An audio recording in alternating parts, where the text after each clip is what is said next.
Let's go, everyone. Today, super excited to be unboxing this Philips Sonicare 2-in-1 plaque removal C3. This is the brush head, so it's model number C3.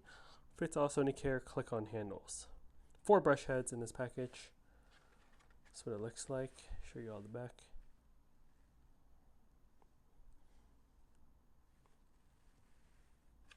Cool. Let's get into it. Do I need to? Oh, yeah, you do need scissors to cut it.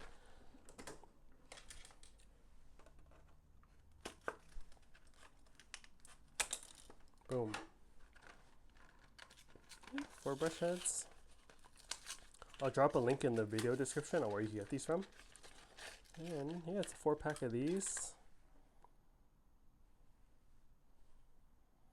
And I use this one every morning. So I use the C3 every morning, and in my next unboxing video, I'll show you the one I use at night. Different color. Cool. Let me know what you think of this in the comment section below. Hope you're all doing well, and I'll catch you in the next unboxing video. Later.